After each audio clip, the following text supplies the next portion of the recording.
ఎంత ఫుడ్ తీసుకున్నా సరిపోదు, ఏదో ఒక పెయిన్ బ్యాక్ దగ్గర నుంచి తీసుకుంటే మోకాళ్ళ వరకు. నేను బాగానే తింటున్నాను, బాగానే ఎక్సర్సైజ్ చేస్తున్నాను, నేను తినేది సరిపోవట్లేదా, అసలు తింటున్న ఫుడ్డే కరెక్ట్ కాదా, ఇవన్నీ మనం మాట్లాడదాము. ముఖ్యంగా మోకాళ్ళ సంరక్షణ ఎలాంటి ఫుడ్ తీసుకోవాలన్నది ఇవన్నీ మనం మాట్లాడదాము. మనతో ఉన్నారు డాక్టర్ మనోజ్ గారు, ఎంబీబీఎస్ ఎండి.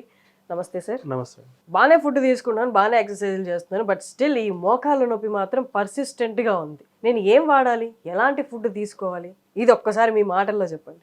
నీ ఆస్టియో ఆర్థరైటిస్ అని ఒక డిసీజ్ ఉంది, అండ్ ఒబేసిటీ అనేది ఇంకొకటి ఉంది ఇండియాలో. సో వీటి వల్ల మ్యాక్సిమం మందికి మోకాళ్ళ నొప్పులు వస్తుంది. సో మన వెయిట్ పెరగడం వల్లనో, మన జాయింట్స్ మీద ఎక్కువ వెయిట్ పడడం వల్లనో, మనం తీసుకునే ఫుడ్ కరెక్ట్గా లేక ఆ జాయింట్ కార్టిలేజ్ అనేది కరెక్ట్గా గ్రో అవ్వకపోవడం వల్లనో, అండ్ మన లైఫ్ స్టైల్, మన సెడెంటరీ లైఫ్ స్టైల్ అయి ఉండొచ్చు, మన లిగమెంట్స్ కానీ మన మజిల్స్ కానీ స్ట్రెంథనింగ్ లేనప్పుడు కూడా వెయిట్ అనేది అనీవెన్గా పడుతుంది జాయింట్స్ మీద. మనం నడిచినప్పుడు కానీ, స్టెప్స్ ఎక్కినప్పుడు కానీ, స్టెప్స్ దిగినప్పుడు కానీ అనీవెన్గా పడినప్పుడు ఖచ్చితంగా మనకు పెయిన్స్ అనేది స్టార్ట్ అవుతుంది. పెయిన్స్ స్టార్ట్ అవుతున్నాయి అంటే ఇన్ఫ్లమేషన్ ఉన్నట్టే లెక్క.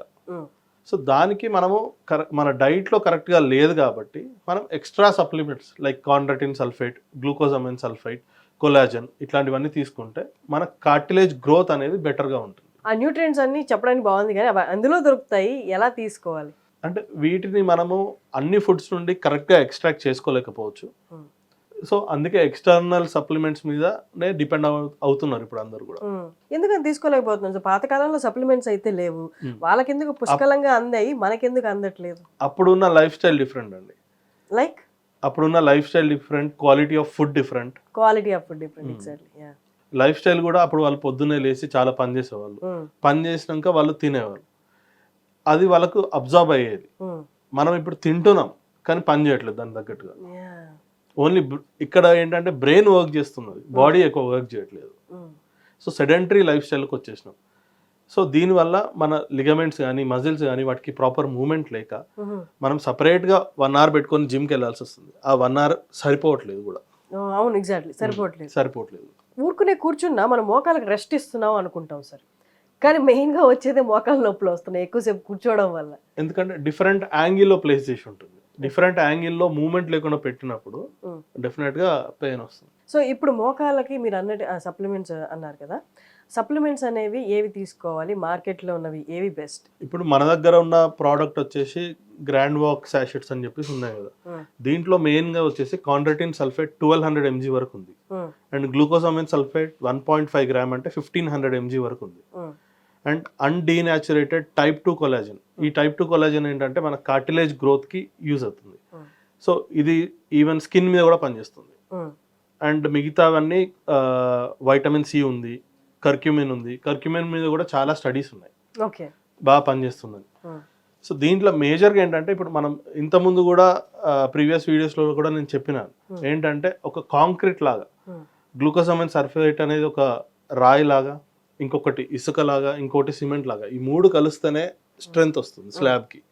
సో అట్లనే ఈ 3 కాంబినేషన్లో దీంట్లో ఉన్నాయి.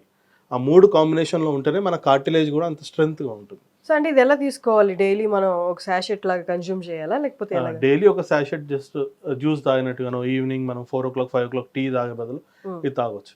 Okay, evening time, morning time కూడా కన్జ్యూమ్ చేయొచ్చు, ఎనీ టైం. అంటే టైం రెస్ట్రిక్షన్, ఆఫ్టర్ ఫుడ్ తీసుకుంటే ఇంకా బెటర్. ఆఫ్టర్ ఫుడ్ తీసుకోవాలి. ఇప్పుడు ఏ మోకాళ్ళ నొప్పులు లేకపోయినా ఫ్యూచర్ని దృష్టిలో పెట్టుకొని ఇది వాడొచ్చు. ఏ ఏజ్ దగ్గర నుండి వాడొచ్చు? మనము ఇప్పుడు చూసినట్టయితే ఇవన్నీ కూడా ఒక 28 years నుండే స్టార్ట్ అవుతున్నాయి. అవును. సో ఒక 28 years నుంచి అబౌవ్ 60 వరకు కూడా వాడుకోవచ్చు వీటిని. ఓకే, ఇది ఓన్లీ మోకాళ్ళకి వర్క్ అవుతుందా? దీంట్లో ఉన్న ఇంగ్రీడియంట్స్ బట్టి చూస్తే మన మోకాళ్ళకే కాదు మన స్కిన్ కి కూడా ఇది యూస్ఫుల్ ఉంది. దీంట్లో కొలాజన్ ఉంది అండ్ ఆల్సో వైటమిన్ సి కూడా ఉంది. ఓకే, ఇప్పుడు మనకి మోకాళ్ళ నొప్పులు గురించి మాట్లాడాం. ఇదే మన బ్యాక్ పెయిన్ కానీ, ఎక్కడైతే జాయింట్స్ ఉన్నాయో యాంకిల్ కానీ, లేకపోతే ఇక్కడ వీటన్నిటికి కూడా వర్క్ అవుతుందా? ఎనీ జాయింట్ అండి. ఇప్పుడు మన జాయింట్స్ ఎట్లా ఉంటాయంటే ప్రతి జాయింట్ జాయింట్ మధ్యలో ఒక కార్టిలేజ్ ఉంటుంది. ఇప్పుడు ఈ ప్రోడక్ట్ ఏం చేస్తుందంటే ఈ కార్టిలేజ్ ని గ్రో చేయడానికి, ఈ కార్టిలేజ్ ని న్యూగా మళ్ళీ ఫామ్ చేయడానికి పనిచేస్తుంది. సో ఇప్పుడు మన స్పైనల్ కార్డ్ స్పైన్ తీసుకున్నా కానీ ప్రతి స్పైన్ మధ్యలో మళ్ళీ కార్టిలేజ్ ఉంటుంది. ఓకే, స్పైన్ కూడా యూజ్ అవుతుంది. సాఫ్ట్వేర్ ఇంజనీర్స్కి మోకాళ్ళ నొప్పులు లేదా బ్యాక్ పెయిన్ ఇప్పుడిప్పుడే స్టార్ట్ అవుతున్న వాళ్ళకి ఖచ్చితంగా ఇది ఒక్కసారి కన్సిడర్ చేయండి. మనం ఏ నొప్పులు లేవు కదా అనుకోవడం కన్నా కూడా ఇప్పుడున్న మనం తింటున్న ఫుడ్ ఉన్న పొల్యూషన్ని కన్సిడర్ చేసుకొని ఒక అడుగు ముందు జాగ్రత్తలు తీసుకోవడమే మంచిది. ఎందుకంటే 28 ఏళ్ళకే జాయింట్ పెయిన్స్ అనేవి స్టార్ట్ అయిపోతున్నాయి. అవి సివియర్ అవ్వకుండా చూసుకోవడం అనేది మన బాధ్యతే. ఎవరో వచ్చి చెప్పరు, మనమే అవగాహన పెంచుకోవాలి. Thank you sir, thank you so much. Thank you.